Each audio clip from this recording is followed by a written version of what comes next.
Hello, everyone. Thank you for joining us in this session and welcome virtually to the Courtauld for this open day about our PhD program. My name is Guido Reberchini. I'm a professor of Renaissance art, and I am the head of the research degree.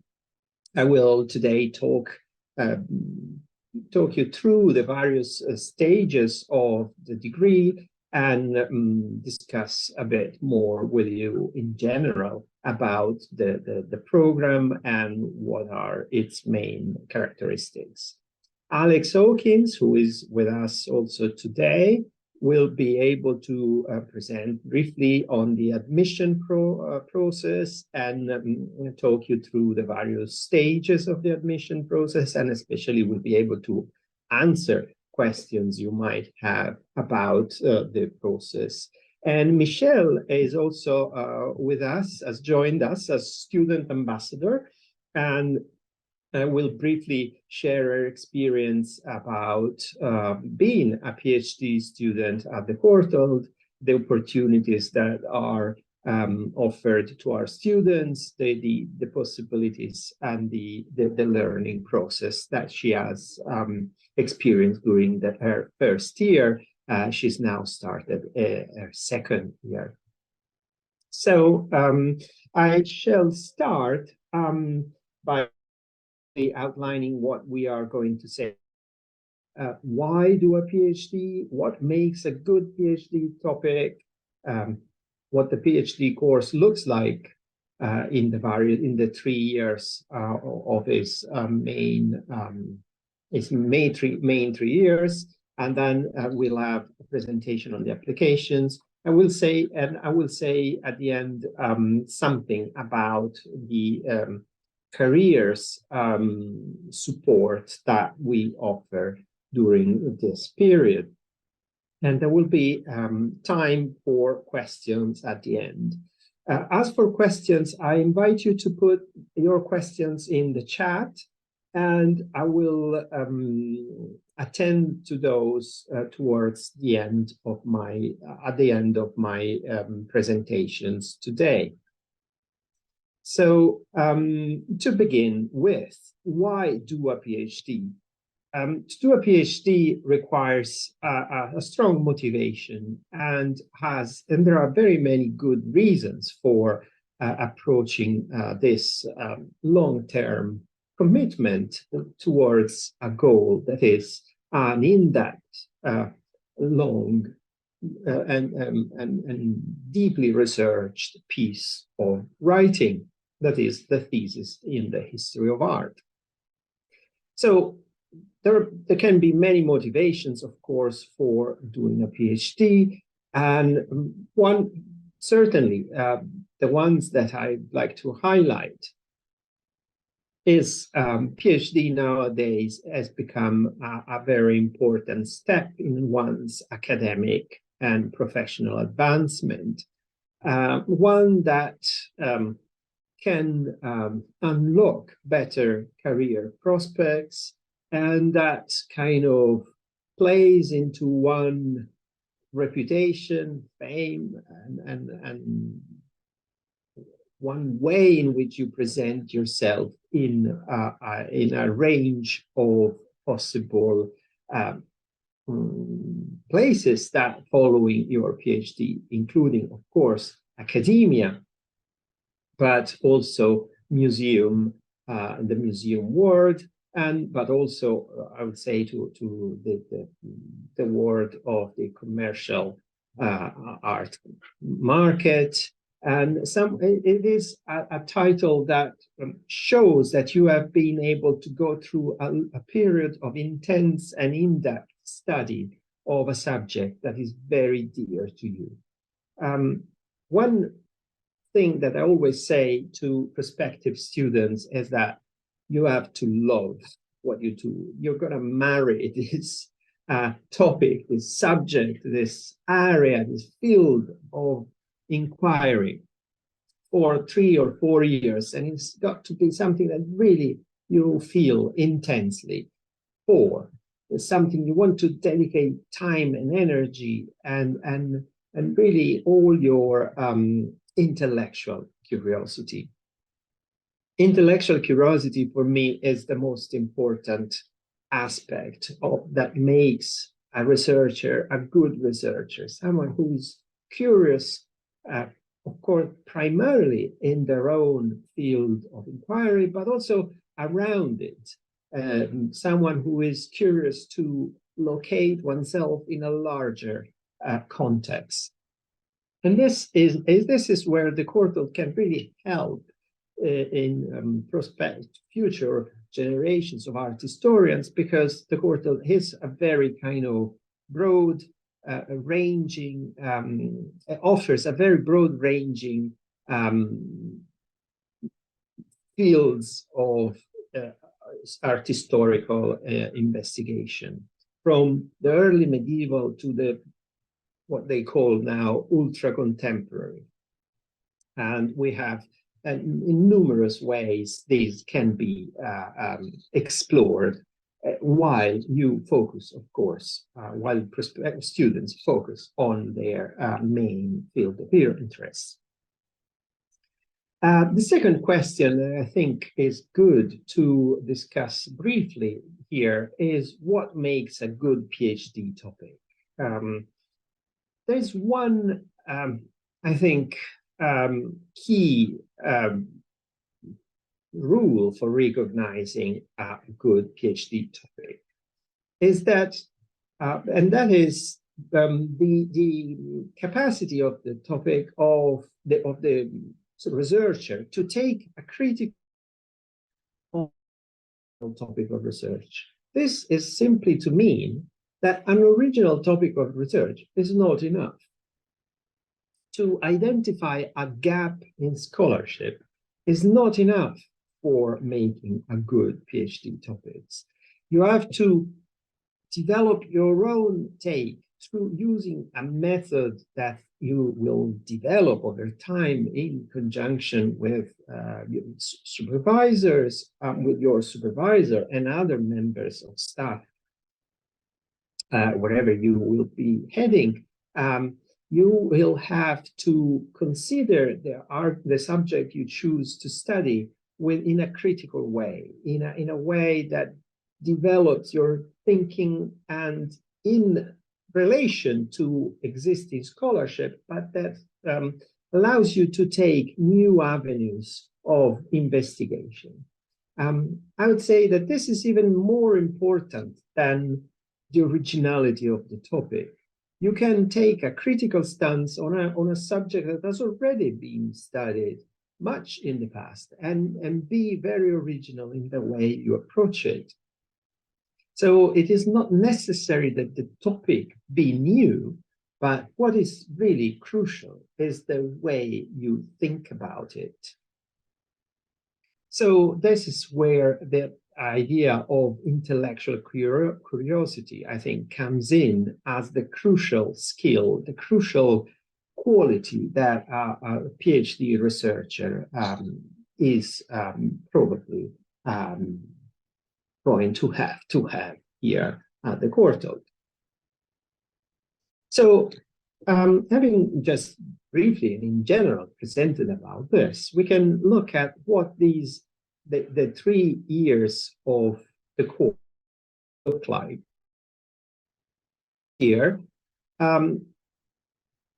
we ask people to spend most of their time in London, familiarizing themselves with the Institute, meeting other people, exploring areas that may not be as familiar with already, and also attending a seminar, which is called Methods and Skills, that where new year 1 researchers, postgraduate researchers, discuss their methods, share their experiences, and share readings. And it's a space for conversation, a space for discussion, for meeting other people, for community building, and for working out together the best way of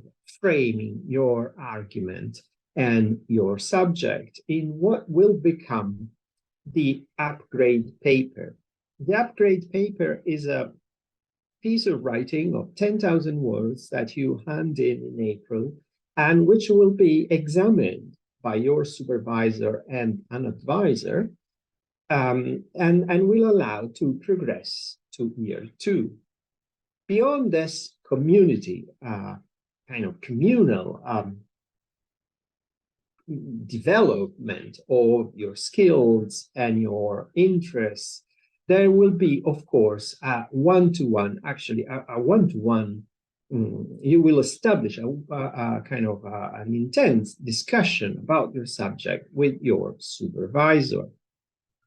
The supervisor which you identify and contact for starting the application process is the one with whom you will meet regularly during the year, and with whom you will discuss your work at every stage.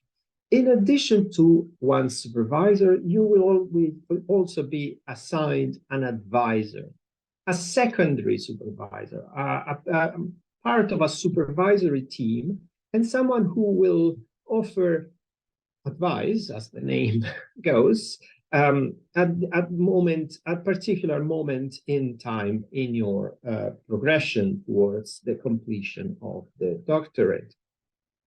Is a second pair of eyes, is someone who is knowledgeable about your subject, but not necessarily a specialist, and someone who can have that kind of little detachment that helps to really focus and frame in the best possible way the work you will be doing. So this leads to the year 2, which by and large we regard as the year in which you have more freedom to do extended research trips, if your materials require you to be abroad, wherever that may be, in which you can hone your language skills. And during the second year, you will also be able to teach, to apply for teaching here at the Courtauld, to build up that kind of teaching skills that are so important and so much requested in your future in the job market. And this will enable you to learn a whole set of different and new skills. The end of the second year is, if you then the end, because you will be organizing and presenting at a PhD symposium where your supervisor will be present, and which will show to a larger public your ability to master the subject you are studying for your dissertation. The third year is also people can be in London, of course. We love to have our community around, but some people, for research reason, may need to continue to be abroad. But by and large, in the third year, students, postgraduate researchers come back to London and spend time in close contact, working in close contact with their supervisors towards completing or bringing to a high level of completion their thesis. The third year also enables you to participate, if not organize, a postgraduate symposium, a symposium open to the public and to the general public with invited speakers, a proper conference that students have to participate in, where they present and perfect their public speaking skills, where they kind of present to a larger audience their ideas and their materials. And these are really exciting moment for our community, where we see the new research being presented and discussed in these very interesting moment of communal discussion. And these doing the participating in this symposium enables you to complete the 3 years of course, where theoretically you should be able to bring your thesis to completion. There is a 4th year, which is generally used in total or in part to clean up, to edit, to bring everything together, and finally submit the dissertation, which is the kind of crowning event of this journey.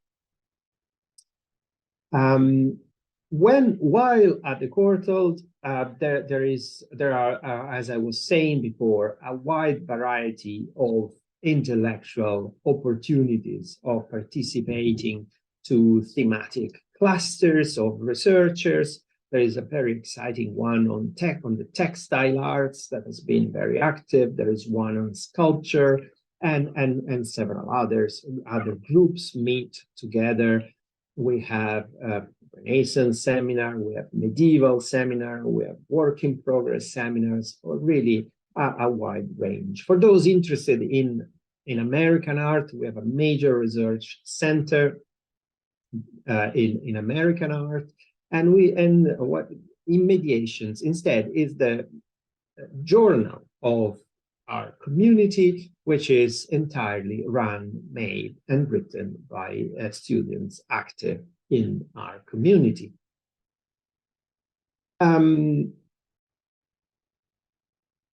Funding opportunities.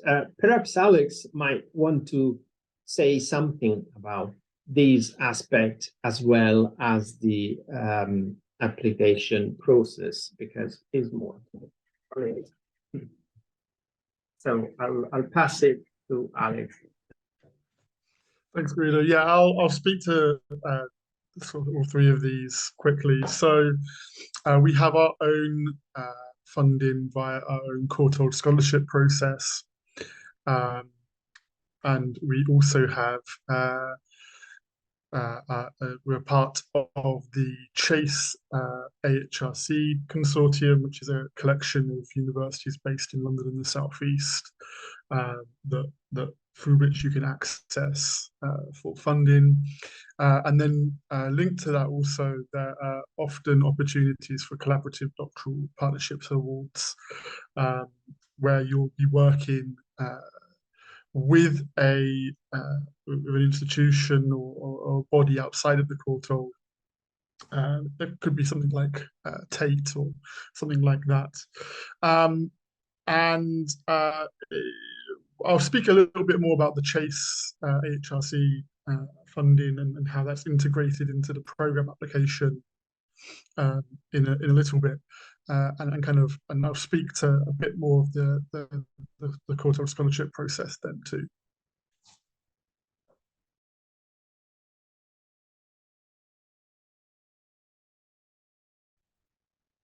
Thank you, Alex. Last point I wanted to make is that can be useful to have in mind is that throughout the period, we offer career support, and you might want to consider potential avenues for professional development.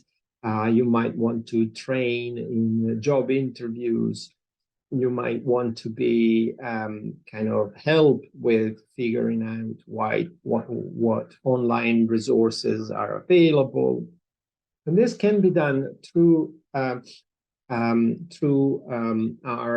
career service, where Karen Dedfield, one colleague of ours, who has a many years of experience in this field, you may find it useful talking to her in one-to-one appointment or during the events that she organizes with employers and industry events. So this is another aspect that may be of interest to some of you. Here we get to the moment of the application that is perhaps on the practical side of things, what matters to you most. But before then, I would like Michelle to offer her views on how the first year has been like and what the second year looks like as she worked on it. Michelle, over to you. Of course. So I'll just introduce myself first. I'm Michelle. I'm currently a second-year PhD student at the Courtauld, and my research focuses on early 20th century German art. So I'll just say that much because if I talk about it, I'll just speak on forever.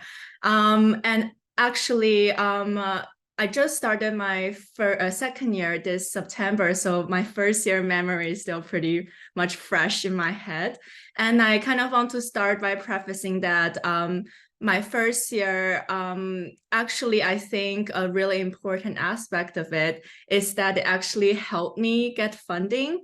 I think that's actually one of the more important aspects of doing a PhD. So I didn't actually get Chase funding my first year, and then actually maybe Alex will talk about this later too. You can reapply it in your second year as well. And then I feel like the first year, while kind of working with my supervisor, we kind of developed my research idea much more and made it much more kind of cohesive. And then I reapplied for Chase in my first year and then was successful. So that's really great. So that's one of the main things for my first year that I really benefited from.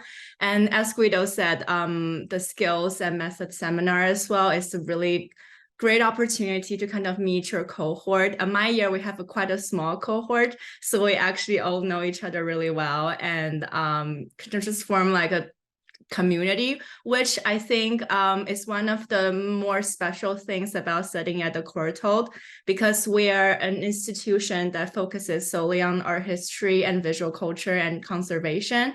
And I think we have so many postgraduate students working on art history and visual culture, but from all different aspects. So it's really great to kind of meet a lot of people who are in your field who might not be working on the exact same things as you, but you can still learn a lot from each other and each other's methods and approaches and things like that. And another thing that's really important for the first year is the upgrade, as Guido mentioned, is a piece of writing that's about 10,000 words. And this is something you will kind of work closely together with your supervisor to develop. It could be kind of part of a chapter. It could also be kind of more of a more general methodological or theoretical reflection on your topic, kind of in preparation for the work you will do in your second year and the third year. And now kind of going to my second year, which I just started not that long ago, I actually just went on my first research trip to Germany pretty recently, last month, and kind of started to work in archives and all of that. So it was really exciting. And one thing that I think also is kind of important to mention is that your PhD project will likely, and it probably shouldn't be, the exact same project that you have in mind when you apply, because you have to kind of need to prepare for it to always be evolving when you find out new materials and when kind of you kind of get new ideas from different people, and it will evolve in a good way, obviously, but it might not be the exact same thing that you think you're going to do when you get into a PhD. So I think that's a really important thing to keep in mind and also be open about. And and also there will be so many opportunities, kind of like when you're in the Courtauld postgraduate community, because everyone will be involved in all different type of things, organizing conferences, editing journals, and all of these things. And you will definitely, whatever you want to do, whether it's teaching, editing, you will get opportunities for that. So I think in general, it's a really great experience for me so far. And now I'm also working as an editor for Mediations, our postgraduate peer-reviewed journal. Really great experience kind of in editorials and kind of like knowing how the peer review process works. And I'm also kind of helping to organize some conferences and lecture series and things like that. But I will stop now and let Alex talk about admissions, which is, I think, the most important part of the presentation today. But if you have more questions for me, you can find me if you go to the PhD page. There's like a little icon at the bottom. You can click on it and talk to me and ask me more questions. So I'll hand it over to Alex. Thank Great, you. thank you. Let me first thank you, Michelle, for your views that were really important and I think match entirely what I hope the program is. The sense of a journey. This is not something that you start with a fixed idea in mind and end with that exact idea. That a successful journey ends in a place that you could not even imagine at the beginning.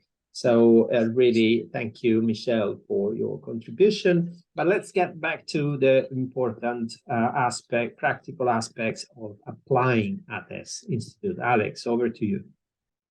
Great, thank you. So if we go forward a slide or two.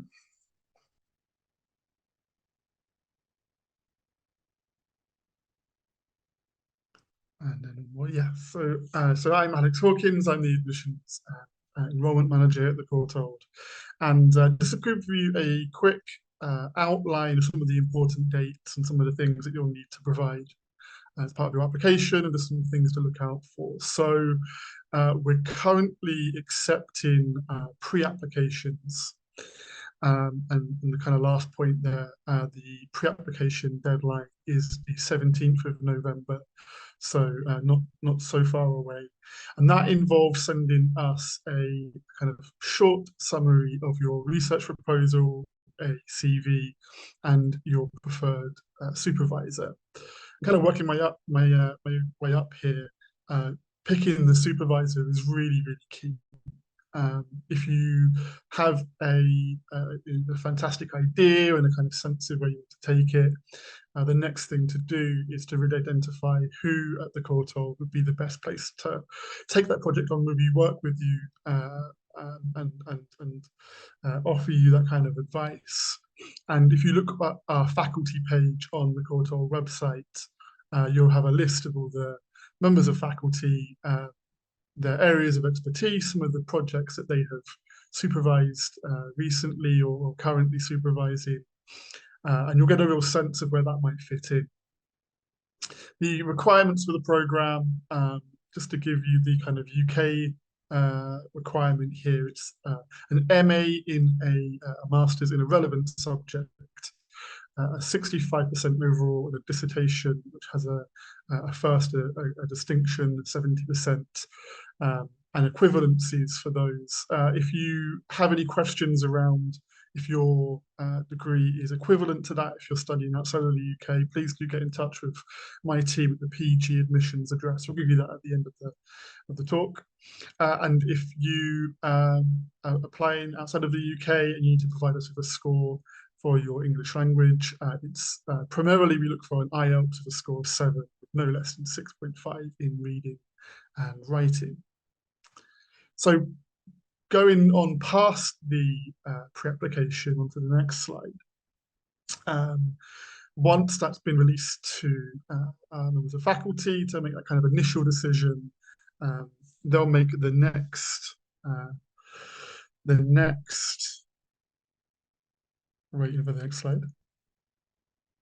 Yes, so make the next kind of stage, which of decisions, whether or not to kind of put you forward through to the next part of the process, which would be submitting a full PhD program application. So if you're successful in getting through the pre-application stage, we'll send you a link to both our own application portal and Chase. So as just building on what we mentioned earlier, Chase HRC funding, it's kind of full funding available, covering fees and a stipend of over 20,000 a year.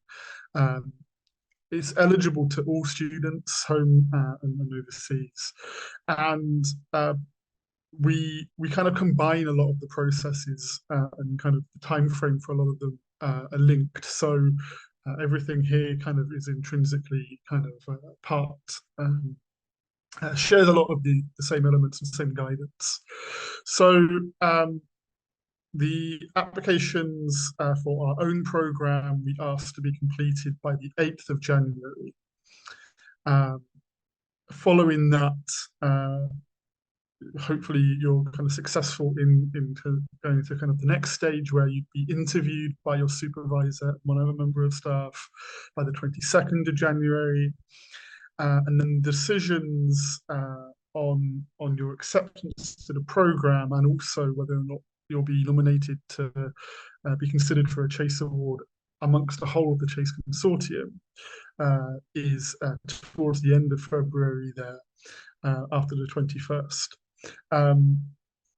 And the application itself, just to give you a bit of an idea, the PhD program application, it will involve a research proposal, kind of a much extended version of that short summary provided in the pre-application. It's 10,000 characters, including spaces, a slightly specific structure there. The guidance for that is on our website, but also mirrors that of the Chase application. And if you were to go onto the Chase guidance, you would find sort of similar structural kind of guidance there, what to include, things like not just your kind of outline of your research proposal, but your preparedness to research, for research, and also the environment, why the Courtauld. You also need to provide a couple of academic references, a CV, and a bit more kind of other areas of kind of personal details too. And I didn't want to overburden people with all the dates that are involved as part of the application process. As you apply and hopefully are successful in going through to the next stages, there's a few more kind of parts of the process that will come out here too.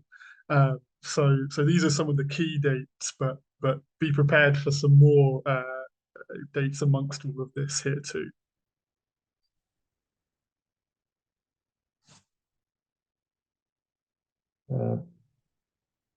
Thank you, Alex. Thanks a lot. In essence, the date you have to have in mind is the closest 17th of November, short research proposal plus your CV, and that's here, and an indication who would be supervising potentially your work.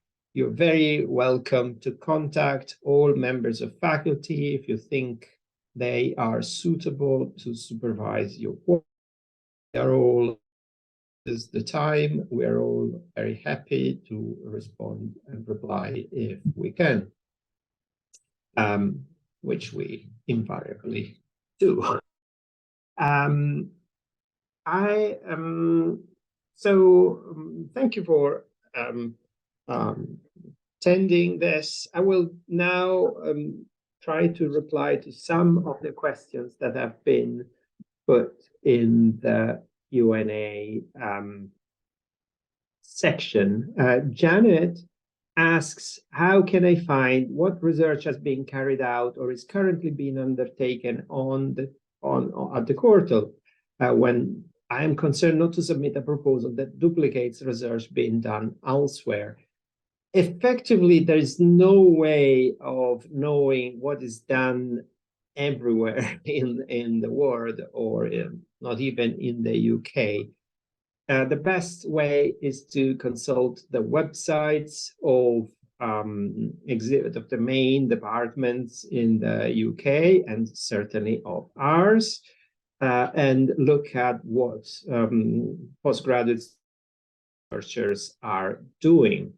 There is a page for postgraduate researchers, as Michelle mentioned before, where you can see their profiles and their topics of research. So, short answer is there's no way, but there is a possibility of exploring the range of subjects of PhD dissertations being undertaken in the main departments of the UK.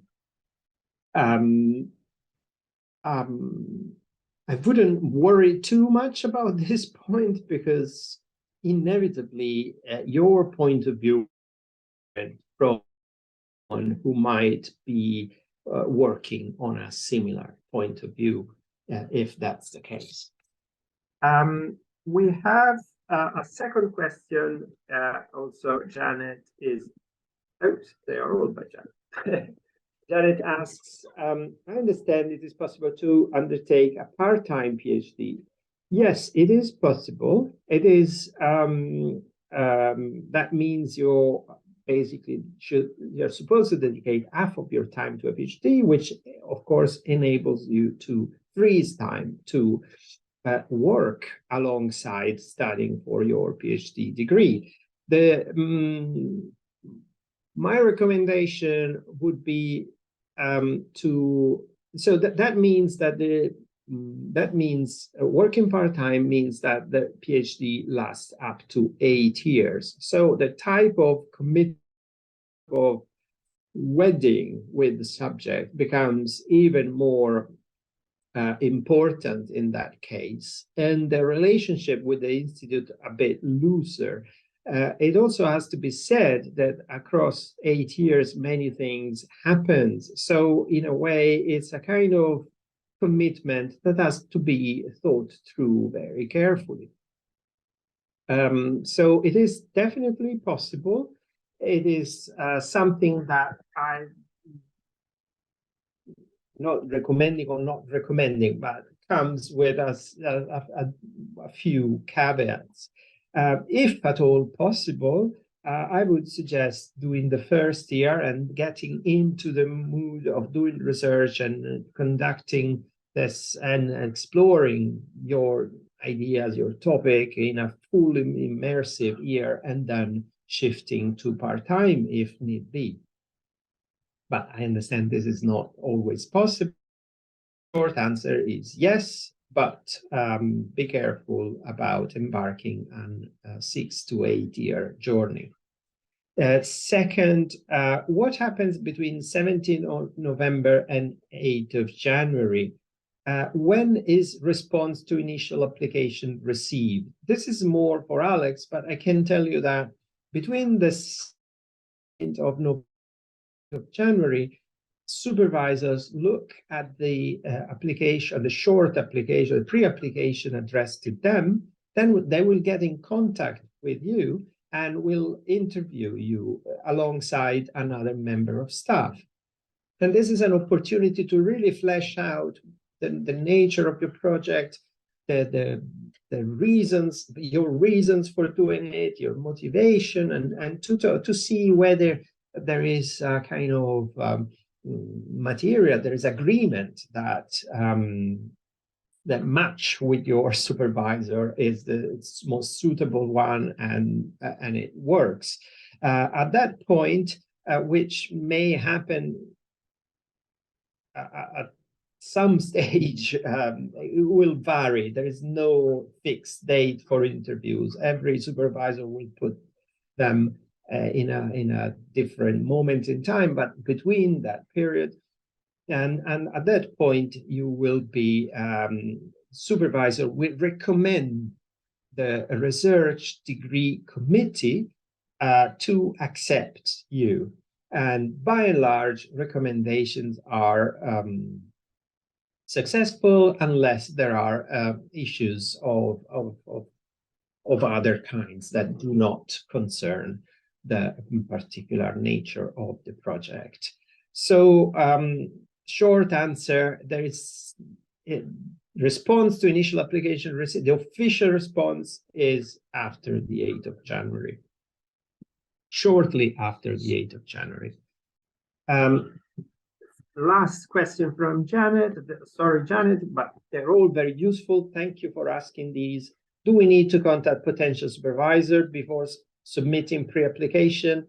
Yes, I think it's a good idea to establish a contact even before submitting a pre-application to make sure that the person is available and feel confident in supervising your projects.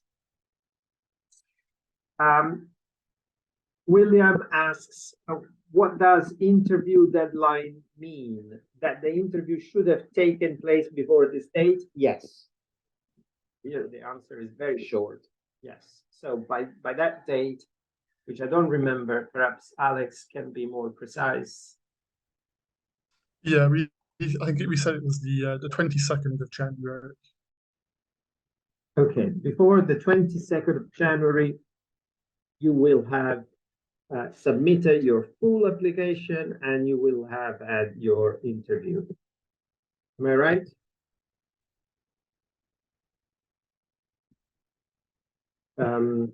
Millie asks, are there collaborative doctoral scholarships available for?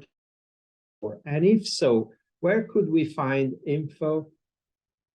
This is a more complicated because collaborative doctorship have a range of different forms that are not standard, that do not happen every year. Some years they do, some years they don't. And some years they do in one form, some years they do in another form. So here again, I really recommend contacting the potential supervisor and start making contact and start discussing this possibility with them. I have no short answer to this because they vary. As now, some institutions behave differently. The British Library, for instance, has put out a call, so it really has to be seen on a case by case. Sorry, I have no, therefore, a straight answer to that. Eleni Maria Ralli. Application related. Does the 10,000 characters research proposal include footnotes or does the format not allow for those? If I remember well, the format does not allow for those. So in any case, the 10,000 characters is the text of your proposal. If you want to add references, they will not be counted, although the form might count everything you put in it. I don't recommend trying to add footnotes in the form, but you can put references in between brackets, and that will be part of the text. Michelle? I want to mention that although we're not allowed to add footnotes, it's actually required in another section to add your literature, like all the literature you consult, kind of like a bibliography, if you will. So you will have the chance to add around 20 kind of references that kind of is related to your proposal. Thank you, Michelle. You are more familiar with the process than I am. And Lean asks, do you offer a PhD straddling conservation and history? Probably art history. We do, we can. It's actually very exciting, potentially, to work with a supervisor in the art history department and another supervisor in the conservation department if there is a topic that enables that kind of collaboration. I am currently involved in one such arrangement with a colleague in the conservation department and myself, 16th century artists and their techniques of painting.